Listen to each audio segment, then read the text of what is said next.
in the yard, might need a guard. Every loss, taking the heart. Me first, that cannot be. Must be these underdog episodes, see? Feeling much better, so suddenly. Under the Monica G. Grabbed it at night while all of them sleep. I won't look a fool, taking this tool. Defeating the opposition around me. No, I'm not sorry. Yes, I'm taking this knowledge and pride. Just barking no harm, don't be startled. Yes, I'm taking the title, and it's so vital. Thanks for the ride, I'll never be idle. Turn up the dial, it's about to get wild. And the points gon' pile up. Dynasty underdog bite down, up at the day and the night. Now, easy as flying a kite. Now, come take a look at it right now. Dynasty underdog bite down, up at the day and the night. Now, easy as flying a kite. Now, come take a look at it right now. Hey everyone, welcome to episode 173 of Dynasty Underdog. I'm your host, Uriah Dawkins, joined me tonight, Bailey Beeman, and we have special guests. Welcome back, Jake Abrams. What's up, guys? How is it going? Yeah, welcome back, Jake. It's going. If I disappear for a minute, I'm taking care of my child, but yeah, man, we got the stream going. That's number one. Well, before the baby hops in, let's get into it. Let's All do right, it. so we'll start with some news and some nonsense. There's not a lot to go over this week, but the big one that popped up today, and we kind of had some sort of thought that maybe JT was not quite right at the end of the game there, but yeah, Jonathan Taylor, thumb injury, bad enough that I think he's going to need a small surgery, and according to his boss, he's going to be out 2 to 3 weeks, but we'll see.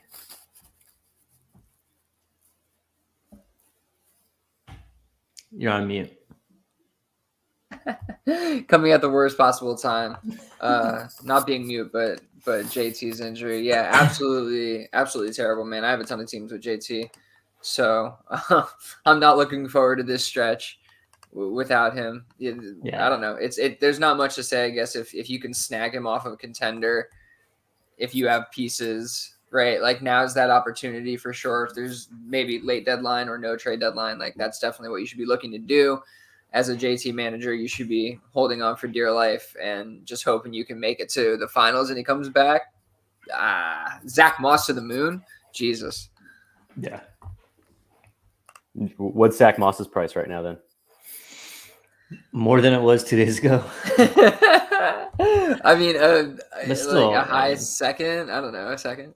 Yeah, it's crazy. So, yeah, I think a second will get it done. A contending second should get it done. Still, like 210, 211 probably still gets her done. I bet there are a lot of owners that were sad at when he dropped off and now can actually get back their price that they were trying to shoot for. So this is the time.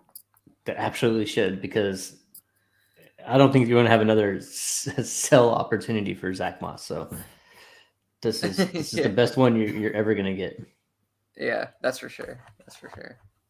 All right. Another news, Frank Reich fired there in Carolina. Didn't make it through the whole season. Probably for best. Just like a dysfunctional team. And so you just kind of question everything they do. But I mean, this can only, it can't be bad for Bryce Young, right? No, it can't be bad, I guess. It just depends what, who they go with. I guess it could be bad. It depends who they go with. But yeah, it wasn't working with Reich. So you don't often get coaches fired this quickly. So I'm kind of surprised that this happened. But this might just be kind of like David Tepper, the way he runs his organization. I don't know. But yeah, it sucks. Like there's going to be a buy low window on Bryce Young if you want to take it. I'm not sure that's my cup of tea, but it's definitely going to be there if you want. I read a stat that he's the first ever coach to be fired in back-to-back seasons. Ooh. Oh, That's impressive. Probably won't have a head coaching job anytime soon. That's not rough. likely. Probably not. Oh, that's pretty good. But yeah, I mean, that's basically all the news and nonsense. I mean, can't really blame Bryce Young struggles too much on him. I wouldn't do that quite just yet. Obviously, the coach got fired again, back-to-back years, apparently. And his number one receiver has been Adam Thielen, who's like 75 years old. So personally, I'm not out on Bryce Young yet. I definitely wouldn't be. I'd be kind of excited to see what happens. At least say what you want about the owner, but at least he's making moves fast to try to correct things. Hopefully, try to correct things. But he's just made terrible head coaching hires for years. I mean, he's still paying Matt Rule, and he's going to be paying Matt Rule for like another 5 years or something like that. It's ridiculous. 40 mil was the number off of Matt Rule's contract, and now another 30 mil for Frank Reich. So he's 70 million in the hole on just contracts that coaches didn't finish, which is pretty impressive work. Though one thing I will say, given to your point about Adam Thielen being their number one wide receiver, the number two wide receiver on paper was supposed to be DJ Chark, who is perpetually injured. Their number three wide receiver was a rookie who jumps out of bounds when trying to catch the ball, Jonathan Mingo. And the number one tight end is, a perennial dud in Hayden Hurst. So, I don't think that they really set Bryce Young up for success in terms of offensive weapons. And we're not even counting the offensive line, which isn't particularly very good either. So, I mean, that segment right there is why we have Jake on for sure. Like, oh my God, perfectly said. But I will say, like, as if you're a buy low candidate, I don't know what confidence you have that they're going to pick the right guy going forward or do right by Bryce Young, given all the things that Jake just said. So you need to be a pretty staunch believer and I guess have the time or the depth on your team to kind of take on that risk, I think. So, yeah, I don't know. Would anybody here pay 24 first straight for him right now? No, I just wait to see things turn around a little bit and then pay more if I have to. That's low. Yeah, no. Yeah, that's fall from grace. Okay. It is. All right. So what did we learn? What stood out from week 11? Sorry, I couldn't get out the not DJ Chark, but Jonathan Mingo jumping out of bounds. Couldn't get that out of my head. Just all the comments, like he tried his hardest to get out of bounds, to stay out of bounds. Yeah, just amazing. I will say I'm pretty proud of myself. I had absolutely 0 shares of Mingo. I just never once was a believer traded at all. my only share. Yeah. What'd you get for him, or you put him in a package? It was a package. Him and a first for Jared Goff in a league where I lost to Deshaun Watson, and I'm first overall. Yeah, that's solid. Whatever. Yeah. And now I just lost JT on that team, but all right. Well, rest in peace. yes. And I have this bye week. I have to start 9, and I don't think I have 9 players to start. That's how bad it is. It's just, whew, wow. I hate the late bye weeks, man. Brutal. Yeah, it's rough. Brutal. Anyway, especially Josh Allen carrying. Anyways, all right. So what did we learn? What stood out? Rashawn's future. So let's talk about Rashawn Johnson a little bit. Rookie there, Chicago, slow start, a lot of hope to see what's going on. Foreman has actually been one of the better backs there. He's missed a couple weeks. There's still a lot of Khalil Herbert love out there, but this last game that they played here on Monday night, Rashawn Johnson had 65% of the rushing work. Do we see this happening moving forward? Is this a sign that things to change? Is this somebody that we should try to get now instead of waiting for? I don't know. I mean, I like it's not that I don't like Roshan. I think he actually looks pretty good. Honestly, it's just I don't know what's going to happen with this team, with the coaching staff, with Justin Fields. It's just like so much uncertainty around this team, and there's a couple guys there, Khalil Herbert. It's just he's never going to be like a workhorse that I think you want. I don't know to be playing every week. He's gonna be a good flex play. I don't know. Rashawn's probably going to have a lot of weeks where he has these numbers, and he's going to have some where he's probably just below 50%, and somebody else, the hot hand, takes more work. So I don't know. How do you guys feel about Rashawn? I'm in the same boat. Honestly, like for me, specifically with running backs, I think they're very dependent on how the rest of the offense is kind of depicted. So if I don't feel particularly strong with a quarterback in that team, I don't really have that much faith in the running backs. There aren't a lot of situations, bar the top 5 guys in the NFL, that I feel like can still succeed without a top tier quarterback to make them good. And you'll really start to see that with Roshan if he was just running by himself with, let's say, Tyson Bagent, for instance. there are weird circumstances where guys like Deontay Foreman look great in this offense, and I won't take that away from them. I think that's just weird circumstance situations rather than Roshan having a future in this backfield. Level-headed as usual. All right, Puka versus Tank dynasty assets. All right, who do you got, Puka or Tank? Straight up. I think I have Tank at this point, simply because I think he's had a similar rise in production, in opportunity, and clearly they both have the skill set, and they're both very talented. But I think that Tank Dell's attached to CJ Stroud for at least 4 or 5 years here, and while Puka, as great as he is, later round pick, also have no idea who his quarterback is going to be long term. So I just think Tank Dell's a much more stable asset, and I think that we may not even have seen the heights. Right, this is his rookie year, so who knows what it looks like. He could definitely be a top 12 dynasty wide receiver, or better in the future, despite the size. Right. Yeah, I think I'm in the same boat. I honestly haven't been particularly high on Puka this entire time. You can bring out the receipts of me talking about him, even though I've owned him in, I don't know, 3 or 4 leagues, just because I think All right, that's it. Get off the pod. Sorry. No, Sorry. Your family. Sorry, no. Come on, silence me. But no, I think the reality is that Puka's heights at the beginning of the year really are just accentuated from circumstance more than anything else. I think the Rams offense is kind of like in this flux situation where we really don't know what the long-term future even looks like with Sean McVay, let alone their quarterback situation. This is going to be one of those coaching standoffs I feel that we're going to have to deal with every single offseason. Is Sean going to stay? Yes or no? And it's not going to be any like long-term contract situation. I bet he's just going to sign little bumper deals 1 to 2 years every couple of years to just make sure that he's making top tier money, because I just don't think that he really wants to be there unless he's making top tier money. And from everything we understood in the offseason, TV wants to pay him real good. So, one of those jobs comes with no attachments.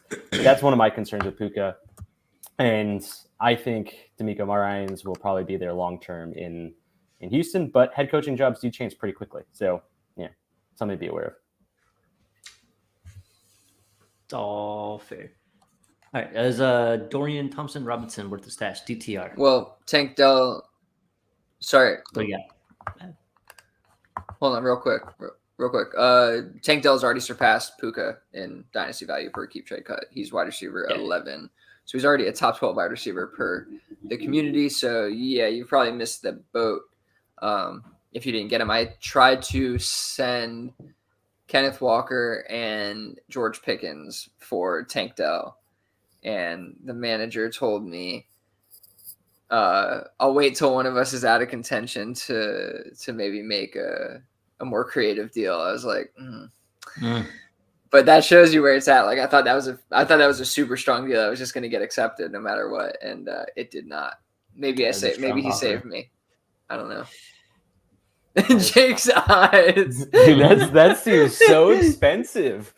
Like, yeah, I understand he's on a rise right now, but that's gnarly. We're talking about potentially what was looking at like running back 6, running back 7 3 weeks ago, to give him up plus Pickens for a dude who was like wide receiver 25 at the time. Like, that's just fucking nuts. Like, I'm sorry, but like he's wide receiver 11 right now. Yeah, I get it. No, like, yeah. I mean, that's also market or community, but no. You're right. And honestly, like I said, I think maybe he saved me. Like sometimes the best trades are the ones that don't get made, or the ones that your opponents or league mates reject. Yeah. Most of my best trades are the ones that... Jake is over here in a daze right now. I mean, you offered I'm surprised it just didn't get accepted. Yeah. No. Yeah. He was like, he's like, there's no argument on the value. It's just if I want to offload this asset. Essentially, I think I talked to you guys about this in the Discord, and I was Oh, like, because he had a weird verbiage, right, with his. yeah, I last- mean, Oh, I it cleaned was up the that one? verbiage for you. Yeah. Yeah, Mhm. Fuck that I guy. remember. Okay, I remember that. Never Yeah. mind. I don't know why I'm acting like I hadn't seen. Yeah, this I don't know why before. you guys like. but- Yeah, I was gonna say you're like, "Ooh, huh? All right, all right. Amnesia's hitting right now. Give me All right. cartoon eyes. So back to DTR. Is he worth a stash? I don't think so. He looked Me good. neither. We Jake, can just move I on. don't think so. I have him stashed in like 3 leagues, but I don't think he's worth a stash. Yeah. I'm not. Yeah, I thought he looked okay. I think he is worth a stash, given the injuries with Watson and just the uncertainty that we've seen around his career in general. He's the best quarterback I think they put back there so far. I think he's destined for probably a backup job there, if not elsewhere. So yeah, I think he's worth a stash in Superflex leagues. I don't think he's going to be a starter, but he might be like Tyler Huntley plus. Like he might actually get a start here or there. That's true. Something like that. That's fair. It's kind of the same thing. And I would say, yeah, Tyler Huntley is worth a stash. So yeah, what am I talking about? Sure. right. Convinced You got me. All right, you got me. you. TJ Hawkinson over Andrews in Dynasty. Are we there? No. I'm personally not. I still, but I think there's a good argument for it. TJ Hawkinson's like 2 years younger. First of all, absolute target hog on his team that's going to be much more pass friendly. I actually don't know his contract, Jake. I don't know if you know Hawkinson's contract off the top. We can find it here while we're talking, but yeah, I think there's a strong argument for it.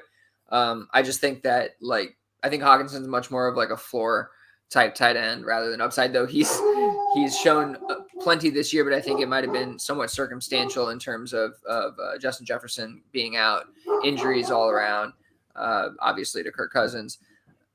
So yeah, I don't know. What's your thoughts on it, Jake? I mean, I feel like you would think you would go Hawkinson here, right? Yeah, I would, because someone happened to have sent me this exact trade when they were looking at me potentially trying to move down in a particular league, see if I could take Andrews for Hawkinson straight up, and I basically was like, no, I can't do it straight up. And Billy being Billy, he wanted a pretty fair deal. I think that was a fair deal, but it's just not where my values sit. I forgot. And funny enough, if we're talking about crazy community value, I happen to have just looked it up, and the tight end 1 to the community is Sam Laporta. Sam Laporta is tight end 1, so that's why these jumps of Tank Dell's value are just fucking nuts. And Dalton Kincaid, tight end 3 above Mark Andrews. Like, people are just insane. Don't trust KTC. That's all I'm saying. Anyway, my point is that I do actually have Hawkinson above Andrews. It is very slight. I do think that the age gap is important. I also think that, to Billy's point, his usage though last year was still relatively high as basically their wide receiver 2, given that Justin Jefferson he wasn't injured last year. Obviously, Jordan Addison wasn't there. Their number 2 wide receiver was a broken, very old, potentially even rotting Adam Thielen. So, it's important to put that into consideration, but I don't know. Given what we've seen so far this year, his usage with both Kirk Cousins and now we'll just call him the astronaut. Pastronaut. The Pastronaut. Sorry. Yes. We love puns. I think Hawkinson over Andrews personally. Yeah, I think the thing. Sorry, just to I guess clarify about Hawkinson has always been that he's more of like a low yards per target, low yards after the catch kind of player, whereas Mark Andrews, Travis Kelce, those guys can be game breakers where they have a little bit more upside. They're a little more dynamic. I think people see like Trey McBride that way, guys like that. Speaking of, I think there was a poll that Dynasty Zoltan did that had 46% going Trey McBride straight over Mark Andrews in Dynasty. So there's definitely opportunity to go get Mark Andrews if you still believe, which I think you definitely should still believe. He has plenty left.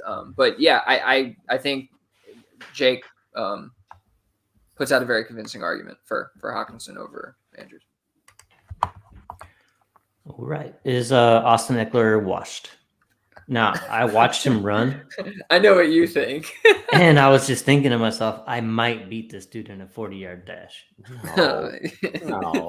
No, I couldn't. I know I couldn't, but I would just he looks, I mean, it's just the reality of the running back situation. It's just the reality. He's Where's my phone? old. He Oh takes my God. hits. He's often injured. I mean, Billy's getting the timer out right now. He's He's, going to run 40. He's going to time you. okay. I mean, I love Eckler because he's so involved in the fantasy community and we all want to love him. But like, reality is he's an old running back. And probably one of the smartest decisions that the Chargers did this offseason was not give him an extended contract. Well, yeah, I mean, from NFL football perspective, that's absolutely true. But was he washed 3 games ago and he was the running back 4, or the game before that when he was running back 4 or running back 6, or the first game of the season before he was injured when he was running back 2? I just don't think he's washed. Like, I think he's super injured right now. I think he's dealing with an ankle injury, which is obviously going to slow you down in general.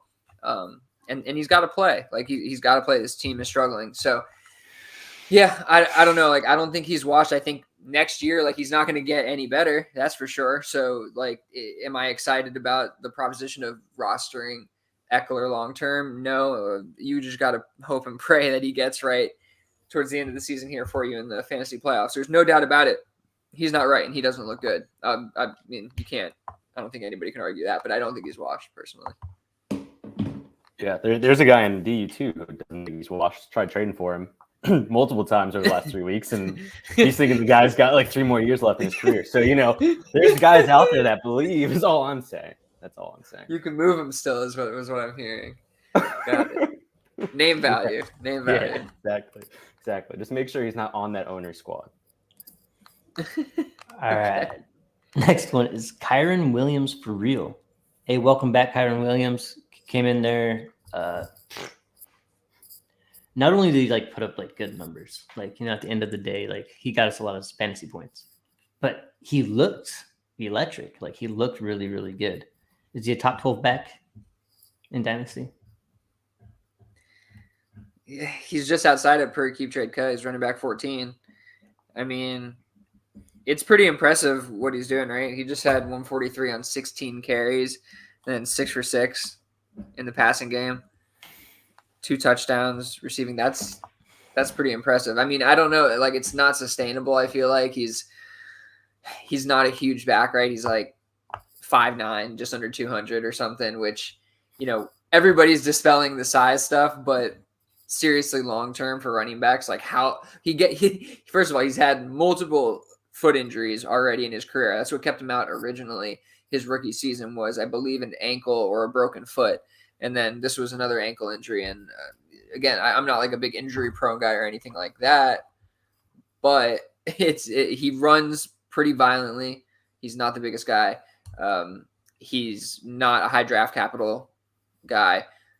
The team, we're talking about Puka Nacua, not stable. I mean, what happens when Matt Stafford's gone? So, there's so many factors that make him such a risky asset. It's probably much better to move off of him now and try to sell for some, I don't even know. You could probably move him for like DeAndre Swift plus or something like that. And it might be a good move given DeAndre Swift's still 24 years old and on a great team. So maybe a move like that makes sense. I don't know. What do you guys think? I agree with everything you said. I mean, you didn't mention the fact he's slow, but first of all, like we got a guy with a stopwatch at the combine, messing this guy's career up to no end. Like clearly he's good, and you don't need to be like uber fast to burst through a hole for 10 yards or 20 yards or whatever. Just anyway, try to give all the information here. Everybody here is a Kyron sell. Like, yes. Nobody's a buy. Yes, I'm a Kyron sell. The only guy that I would say in keep trade cut that I actually have him over, that's ahead of him, is Josh Jacobs. I'm actually pretty low on Jacobs moving forward, and so I would push Kyron ahead of him. So he's probably just touching top 12 for me. But yeah, it's just teetering. That's interesting. Cool. I don't. Josh I wouldn't Jacobson. want either one of those guys. Yeah, I wouldn't want either of them, to be honest. I guess I would take plus on either side of it, but I guess that makes sense. Like Kyron's younger, and he's good. So yeah, that's an interesting one. All right. This one actually like stood out to me watching the games, but the Steelers offense post Matt Candida got Candida. Trying to work that out somehow. But Matt Canada got canned, and so the Steelers offense had a different play caller, offensive coordinator, call it whatever you want, but like I'm trying. But Pickett was out there. He was actually throwing passes that I've never seen him really even try to attempt. It just seemed like he was at confidence and just trying to like just making throws that like I don't think he was either allowed to try to make or felt confident to make. But it seemed like there was a lot more. I didn't look at the numbers to verify just what I saw, but it looked like more of his passes were just like, okay, I'm going to chuck it down 15, 20 yards, way more often, middle of the field, way more often than he has before. I think it's just from a actual football, aspect, I think this is a good thing so far. This is at least a sign that this Steelers offense might have some life in it, and that maybe Kenny Pickett doesn't suck as bad as he's looked like this last year. I will say that I did see a quote from the interim offensive coordinator that said something along the lines of, "We've been incredibly conservative with Pickett through his first 2 years." And, a lot of that is just down to wanting to set expectations, I think, for the most part, but also make sure that he's adjusted to the offense. It's really easy for the assistant to say that instead of Matt Canada. I remember the Giants doing something very similar to this when they hired Joe Judge after they fired, I forgot his name, the longstanding offensive coordinator that we got from, I want to say, the Vikings. Don't remember his name. Sorry to whoever that is. But regardless, Daniel Jones rookie year, incredibly productive, looked pretty electric, wasn't incredibly fun. He still had a lot of turnovers, but a pretty open playbook for him. And then Joe Judge comes in, brings in Jason Garrett, and, just gets super conservative to the point where Daniel Jones is not even worthy of being able to be on a lot of teams and redraft, can't start really in super flex. Was basically useless for the 2 years or 1.5 years that Jason Garrett was there before he got fired. And then we started to see an uptick last year again with a more active and progressive offense, which still had its limitations for that type of player.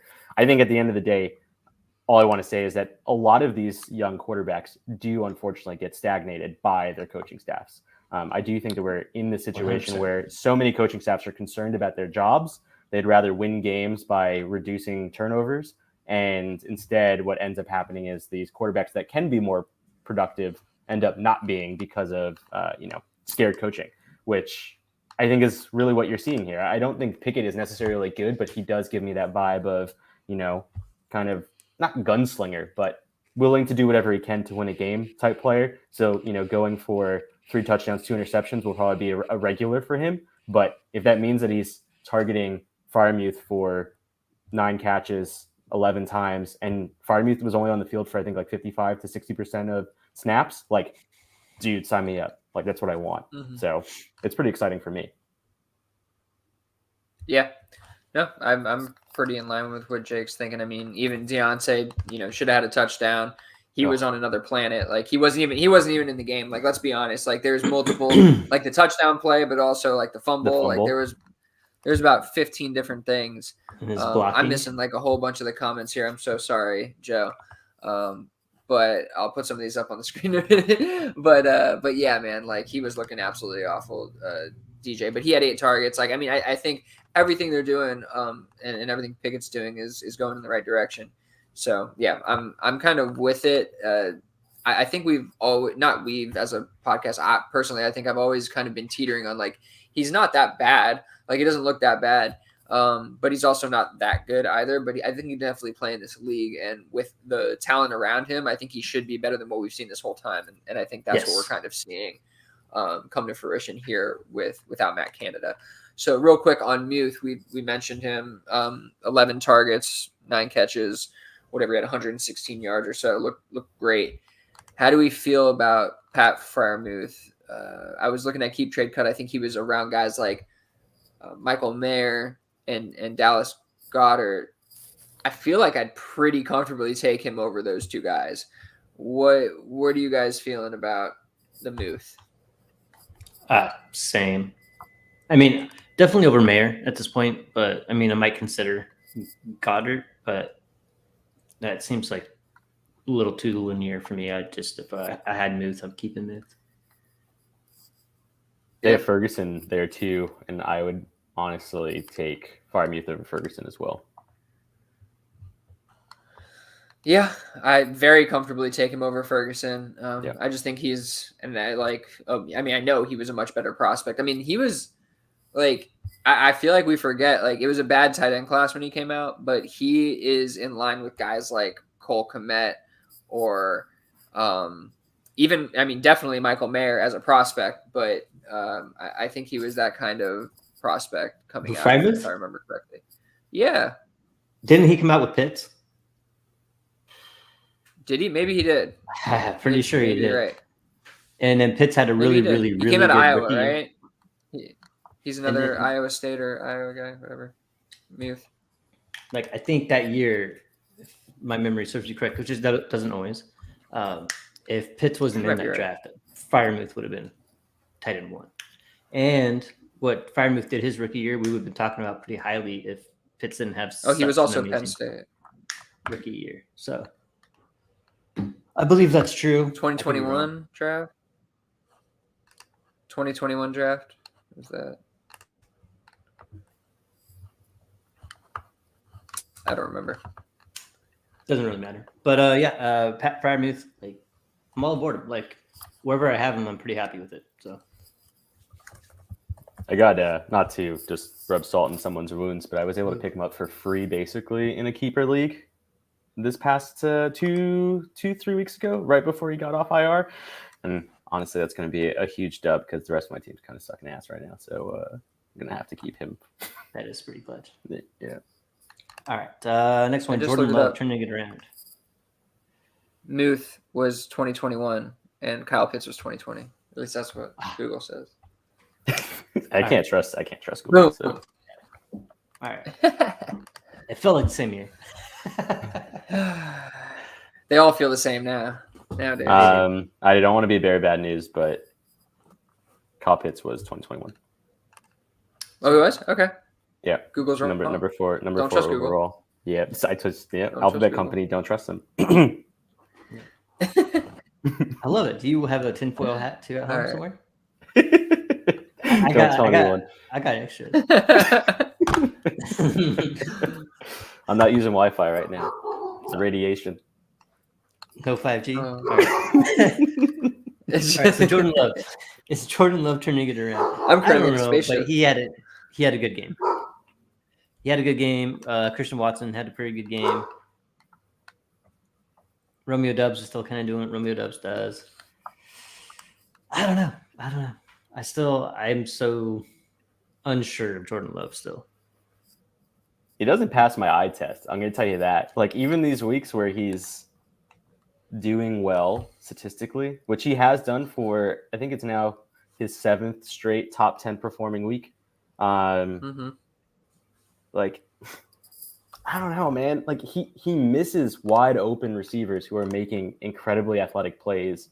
Like, 2 of his touchdowns could have easily been incomplete if they were to a different receiver. There's just something about him that just doesn't rub me right. And I am thrilled that I own him in a couple of leagues because I feel like this is the best time to sell again. I tried doing it before. Everyone knows I was trying to package him in like a first for CJ Stroud. Was not passing sniff tests in that. That was like week 2, week 3. But I'm definitely going to try and go around that cycle again and see what else I can get because this is the time. Yeah, I mean, there's no doubt he's playing better. Like this past game, he had an adjusted completion percentage of like 82%, and he has a very high 8 out on the season. So he's throwing the ball downfield, and he's throwing it more accurately recently than he was earlier in the season. I mean, overall, still he has a pretty low completion percentage in general, but if you filter down for the past couple of weeks. It's definitely getting better, and he's doing it while getting hit. So I mean, when I watch, it doesn't look as bad as it's looked in the past, and he obviously doesn't have a ton of live game action, in his resume. So True. I think he's playing well enough to keep the job for sure going into next year, right? And that may give him an opportunity to continue to improve a little bit. He has some pretty good weapons. He's building a connection with guys like Jaden Reed, who is probably bearing the lead on him being just a pretty awesome dynasty asset and a lower valued guy. But yeah, I think Jordan Love is looking better and probably has some opportunity over the next year to improve. Will he? I don't know. I have not been a big fan, but he just looks better. It's hard to ignore it. Yeah, I think they got to do the 5th-year option thing on him this offseason, figure that out. So I imagine they'll pick it up. This is his 4th year, right? So I think yeah. That team has to make a decision. I think for us playing Dynasty, you might want to try to get ahead of that. But if you're a little more conservative, I'd kind of try to wait to see what the team thinks before making a move one way or the other with him. So KTC comparison, Sam Howell or Jordan Love? It's easily Jordan Love for me. I'm not a Sam Howell believer whatsoever. I'm pretty much, I don't know. The Sam Howell love I hear is kind of ridiculous. I forgot who I was listening to talk about how he has been, not even how he's been a good quarterback, but how he's leading the league in passing and yada yada. Like, who cares, dude? Like, I do not care that Sam Howell leads the league in passing whatsoever. I don't think he's a great quarterback. I think that he's backup level quarterback. He definitely is scrappy as hell. Like, has that dog in him. All of the intangibles, right? He's got it all for sure. But he is what he is. Like, he's an undersized mobile guy who can launch the ball downfield, but makes a lot of mistakes, takes too many sacks, and isn't on a great team that has any reason to stick with him if they run into any kind of better option. Yeah, I completely agree. Sam Howell's at QB, what is it? QB 15. Jordan Love's at QB 18. Another interesting one, another guy I don't have particularly high, but the community does, Brock Purdy or Jordan Love? Oh man, Brock Purdy for sure. Interesting. Yeah. I just don't think Brock Purdy is it. I think Brock Purdy sits in the same situation that Sam Howell does. 7th round pick. They could easily get off. They could easily get off of him very quickly. Like, he doesn't perform particularly well in high pressure games. We're talking about a team that needs to win Super Bowls. He could easily get put onto a bottom tier team pretty quickly. I just don't see a long-term future for him as a quarterback for a team like that. That's just the way I see it. Yeah, no, like I don't think like in comparison, I don't really like it, but I agree with what you're saying in a vacuum for Brock Purdy, right? Like, obviously they also, have no reason to stick with him capital wise. They didn't spend anything on him, but like, he could just be dragged to a Super Bowl and then they stick with him. Like, Sam Howell has no chance of that happening. So I like Brock Purdy much more as an asset, just because I think that the team around him will lift him up to a point where he's going to be a much more stable asset dynasty wise. Like, he'll probably have a starting job with the 49ers for the next couple of years, as long as he's on a cheap contract. You know what I mean? As long as it's not going to cost them that much, he'll probably be there because QB wins, right? Like, he wins games. He does win games. Isn't that what Joe Flacco Jimmy did? Garoppolo plus, and Jimmy Garoppolo stayed there for a while. Yeah, exactly. And isn't that what happened to Joe Flacco? Yeah, except different age, and Purdy's young, and No. I mean, when Joe Flacco was in Baltimore, he wasn't particularly performing at an incredibly high level. They won a Super Bowl relatively early into his career, and he ended up having a pretty stable career there. So, yeah, I think that's a completely reasonable counter. Yeah, yes. Joe Flacco, East Coast, Derek Carr. Don't bring up that man's name. You hate that guy. All right. So this is a cool segment, Underdog, Under the Hood. We're going to talk about just some of the things that we think about and talk about the things we think about. So questions here are like, do you find it mentally challenging to throw in the towel on a season and rebuild? Is it less fun, more taxing, and how do you approach to keep that fire going? And I can start. This is the first year since I've been playing Dynasty where I've ran into this. Not to toot my own horn, but I usually have decent teams, and this year I ended up. I mean, in Console Wars, tough division, and I don't know how I'm doing as bad as I am, but I realized I have zero chance of making this playoffs, and I don't even know what the other two divisions look like. And so this is the first time I've ever actually actively had to sell players. And I gotta tell you, once you realize that that's what you have to do, I find it easy. Like I find the joy of selling these players. Like it's making me feel good every deal I get done. Which I can see why people like perpetually rebuild, because like just like trading away shit you don't really want and getting something back is kind of nice. But I'm trying to be cautious that I don't go overboard and I still have. So I don't want to do a 3-year rebuild. I want to do like a retool. But I think I may have found myself in a situation with other leagues where I'm going to have to end up doing that probably next year. And the hesitance to do it because like you just want to win and you think your team is good has probably held me back to start a retool a year later than I probably should have. But to keep that fire going, it's just actually doing it, being active and sending out those trade offers and actually getting those trades done and getting those Derrick Henrys off your roster, those the Stephon Diggs off your roster and stuff like that. Like they're still really good players that people want, but once you make a few of those deals, you'll find yourself kind of turning gears and like, okay, this is what I'm doing with this team, and this is actually kind of fun and exciting. So, because just watching them die on your roster, that is not fun. Sitting there at 6-5, 5-6, with assets that like teams with 7 or 8 wins like could actually use. Like it feels better to ship them off. And in a weird way for me, I mentioned this in our Discord. Like I shipped off a couple players and I've seen them actually do well or have some of their best weeks afterwards. And like some strange reason, like I actually feel better about it. Like it's like I sent off I made a good trade for both of us. Like I feel good about it. I don't know why, but I just do. Oh wow, that's nice of you. It's kind of you. I never feel that way. Yeah. Like for instance, Mike Evans' season right now. Like I'm so upset that Mike Evans is having a great season. Like that's I'm a pissed. little different, but yeah. Is it a little? It's the same idea. Like I mean, you were trading Mike Evans not 2 weeks ago. You're doing it before the season started. Like yeah, you weren't trading them after you realized you're not going anywhere. Yeah, but I literally thought Mike Evans was not going to do any of this either. So like I could have got a lot more for Mike Evans given what's happened. So anyways, that's my thoughts on that part. No, that's fair. Yeah. I'll go. Please. I haven't had an incredibly long dynasty career so far, but I feel like I've already been able to experience a lot of different types of builds in a very short period of time because of the luxury of orphans.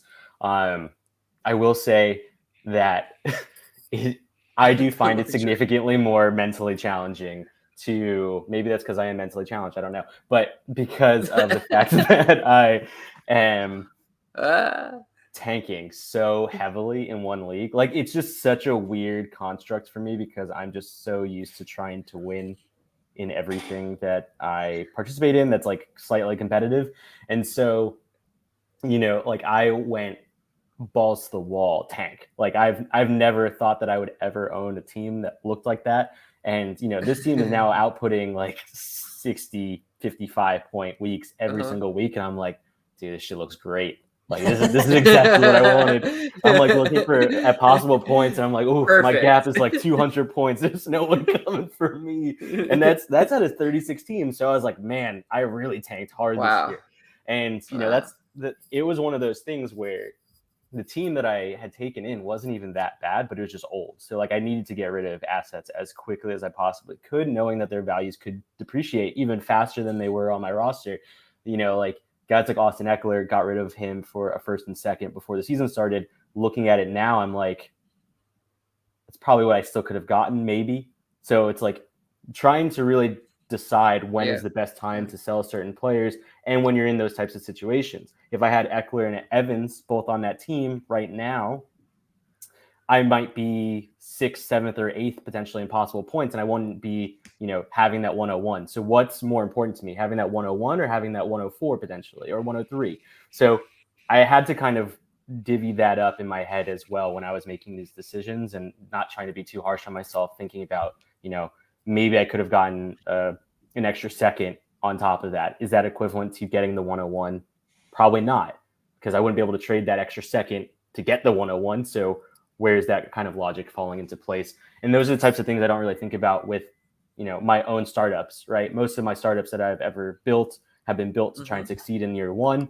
And I just find it to be, more challenging in the sense that it's just not naturally how I think, but I do find it to be just as fun. I wouldn't say it's less fun. It's just a completely different way to attack something. And I think if you have a large portfolio of teams, it's really important, I think, to try and come at each of them with a different strategy, because otherwise then you're just playing the same thing over and over and over again. So this definitely makes the enjoyment factor for me far more entertaining than all of my teams being built the same.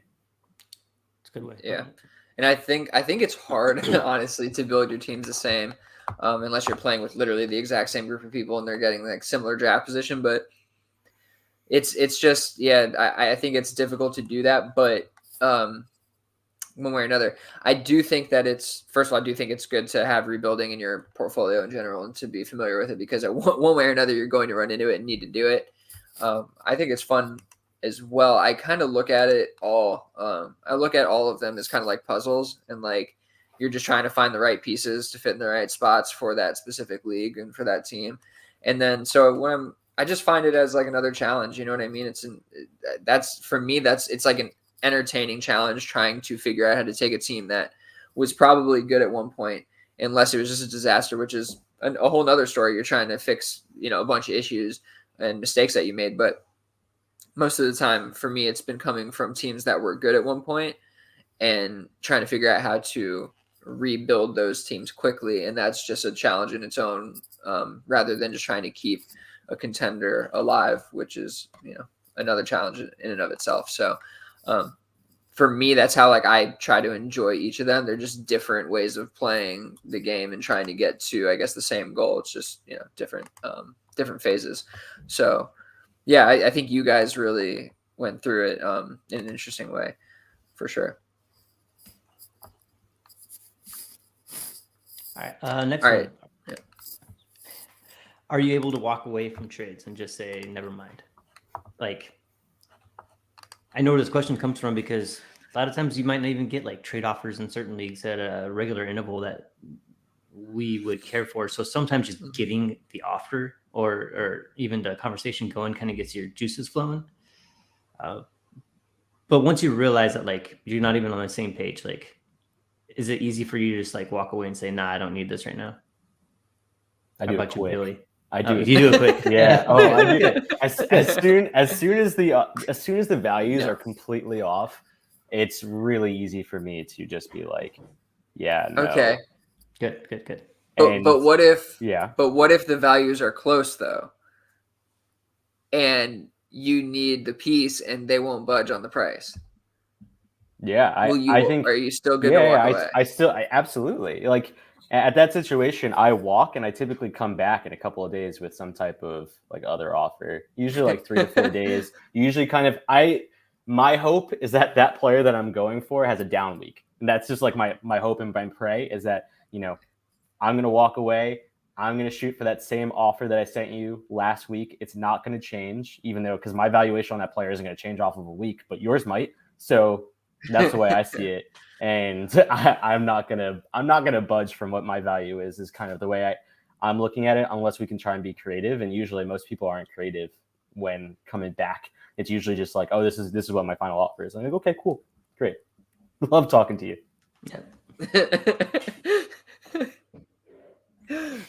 Yeah, no, like I'm the same as Jake for sure. I'm very quick to say no, almost to make a point and to kind of pressure the other person, because I think a lot of the time people think that they're going to stand their ground, and that's going to push you to a point of at least maybe, massaging the offer.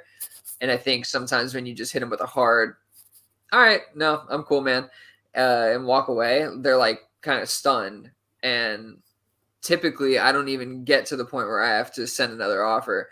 Most of the time, if I wait a day or two, they're going to send me an offer of the similar, same or similar offer to what kind of I was trying to get, or they'll send me a message or something like that. So that's the kind of tactic I try to play. I try to play, their own hand against them in a way. So I'm always kind of strategically looking at those kind of things, walking away. But yeah, like I'm not in any hurry to get a deal done. Like, I don't think anybody should be in a hurry to get a deal done. You should want to get deals done, and I want to get deals done for sure. And if there's opportunity there, I'll explore it. But I'm not in a hurry to do anything to just make a trade and maybe hurt myself for whatever reason. Yeah, not going to happen. All right, last one here, but because this happened to me today, so I threw it up on there. But what do you do when someone hits you in the DMs and they're just like, "Hey, what's your price for this player?" Like, my first instinct is just to like, well, I know what it is. Like, I'm like, well, what do you got? Send something over.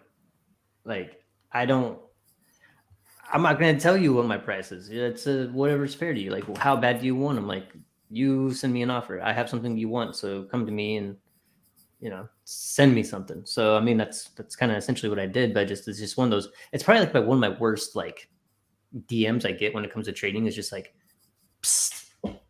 Hey, I see you got David Montgomery. What you want for him? It's like, well, I don't know, man. You can send me something. Like, I wasn't even thinking about we this. can skip this whole part here and just get to the meat. Send me something. So, anyway, did we not talk about the I do the work tax? Yes, we did. Here? Yeah, we talked. Did. All right, yeah. that's kind of like this, right? I mean, no, that's part of this. Like, I mean, definitely. But in this respect, I do think that there is that. Like, if you're going to come to me asking me my price, I'm going to give you an inflated price. Like, fine, here's my price. And if you're going to pay it, then that great. You know what I mean? If not, then you can work me down, I guess. But that's the kind of work that I'm definitely not willing to do for somebody. Going out and sending an offer isn't doing work, because I was going to do that anyway. But like, don't come to me and ask me my price. Like, that's literally like, you're like, yo, let me see your little black book real quick. No. Why? Like, I'm not giving you my rank. Like, you may as well just be like, yo, can you send me your rankings real quick? I want to see what I can what I can snag off your roster that I find low value. It's like, that's not the way it works. So definitely never answer that question. Just, from a strategic standpoint, it's just not a smart move. I have one response, and it's typically I'll send a trade of only the players that I ever want from their team, and I tell them to pick the players from that pool, or else we're not talking.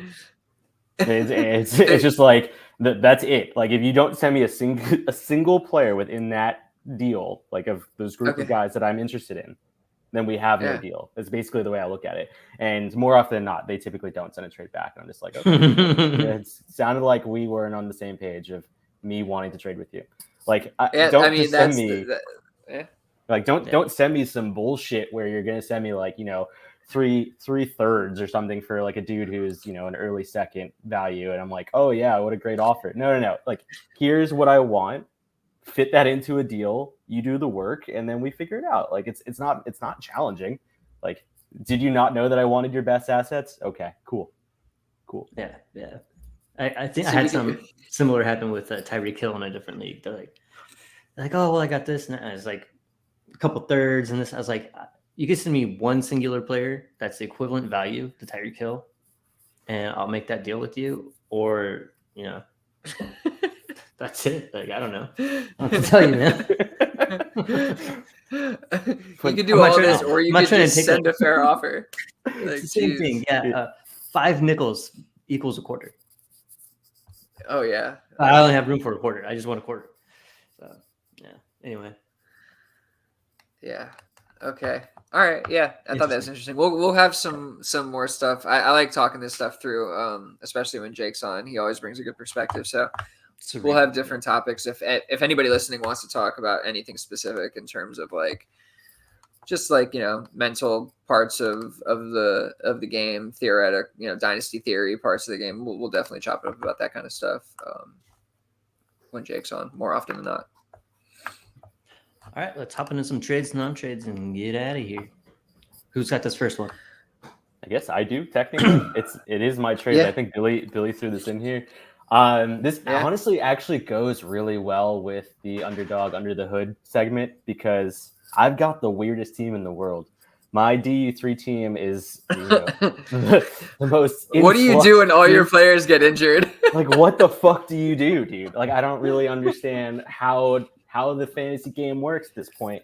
I really found myself in a situation where all of my bigger assets all died at the same time, and I didn't want to pay up to compete because I didn't think that my team was good enough to compete against probably the top two teams in that league without really, really giving up a ton. No, not your team. I believe it's Matt and Tiny Rod. What is it? Tiny Fist? Oh. Sorry. I just Oh, I'm so sorry, dude. Don't give Matt's ego any more juice. He doesn't need any more. I'm just talking from a PP perspective. I'm just talking from a PP perspective. That's me right below you. That's in your own division, bro. There's two divisions. Check the other one. Anyway, long story short. There's another one? Yeah. it's significantly shittier by all means, but there is another one.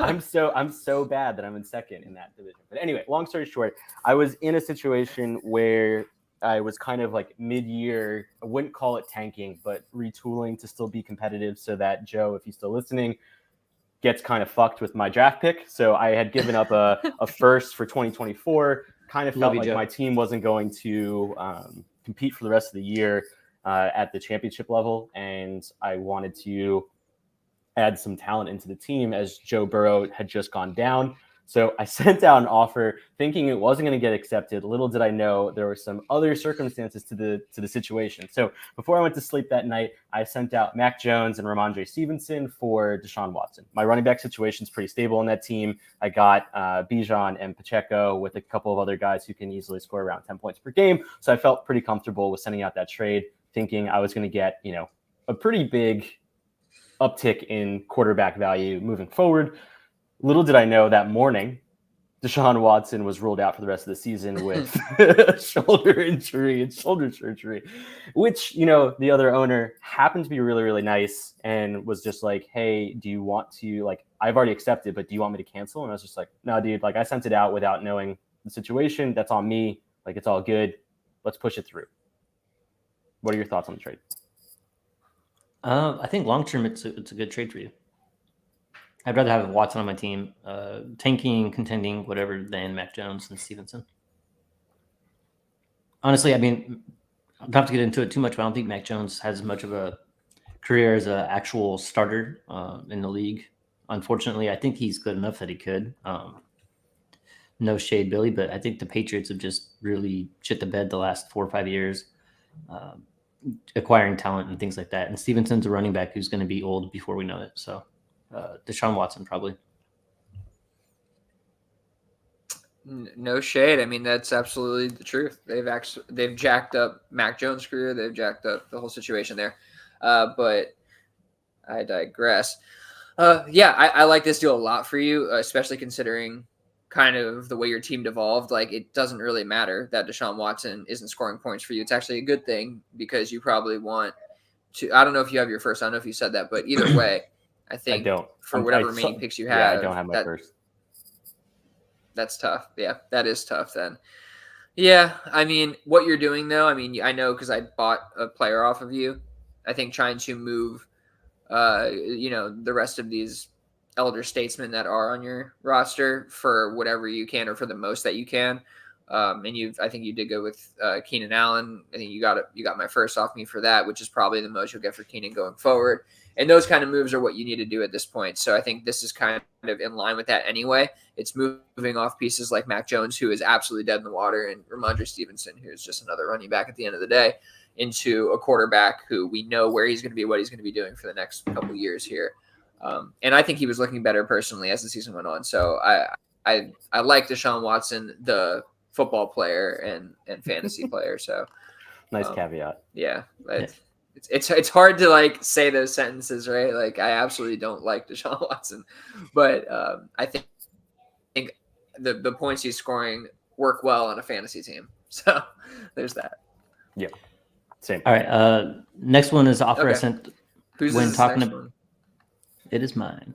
So I got that text message. It was like, hey, what's your price for X? X happened to be David Montgomery. I got that message from the guy who got the very best team in the league out of 36 teams. So, and he has his first, his second, his third. He has all his picks still too. So he has assets to move. So I sent him an offer. Normally I wouldn't with that message, but I sent him an offer for his first for money, straight up. That first is going to be 112 or 111. Easy.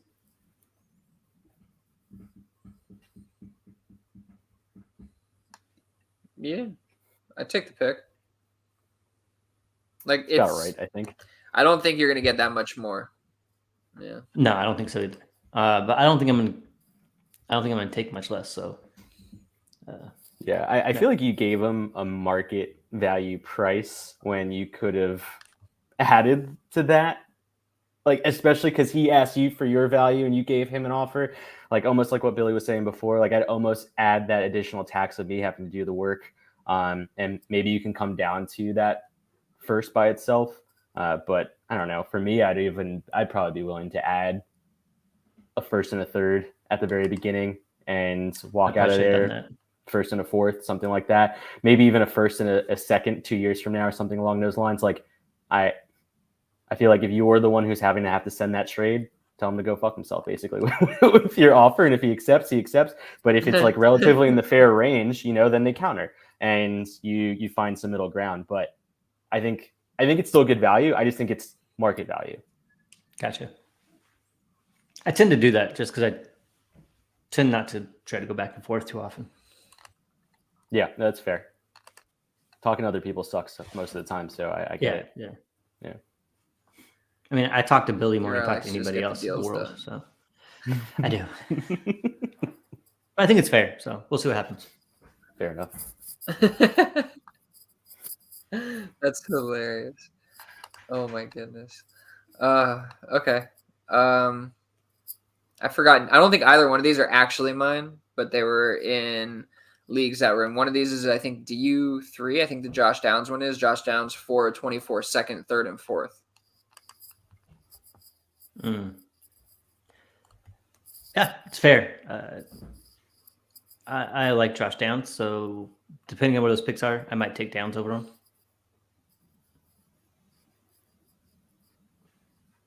Yeah, if that's, I don't know, if those are like early second, if that's an early second, early third, early fourth, then I probably can go pick side. But like, I have Jet Downs now at like 111, 112 in my mind as a rookie pick. I've seen him going for a first in a lot of leagues, so I feel like this seems a little cheap. But like I said, if this is like 201 or 202 and a 301, 401, something like that, then sure. But I don't see that. It's probably how it's panning out, unfortunately. It's probably more like 210, 310, 410. Yeah, then that's crazy.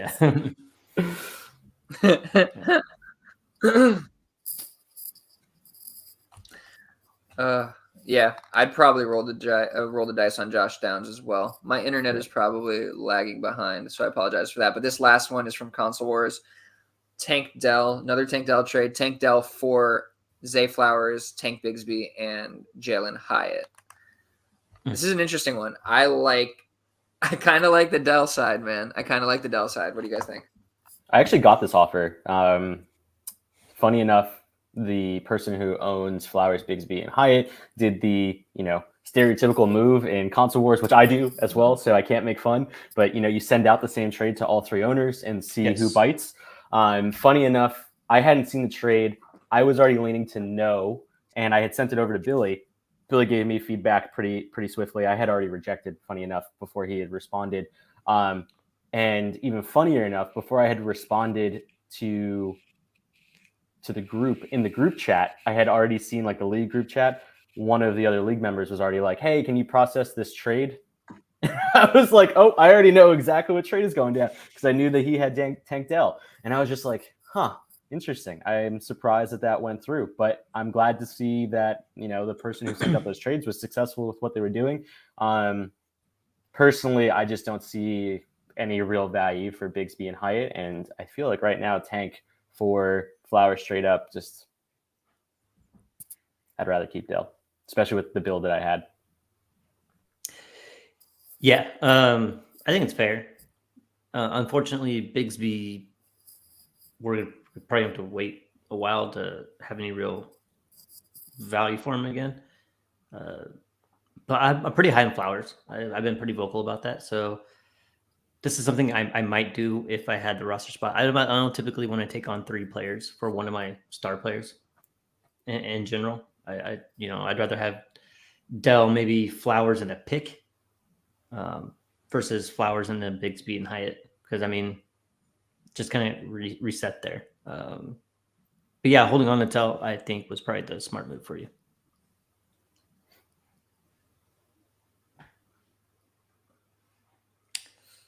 All right. Billy's a little bit behind here, but is there anything else you guys want to talk about before we get out of here? Or you want to talk about that trade, Billy?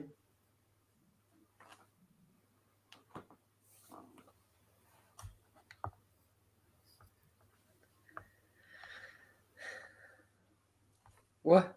Am I done? We done?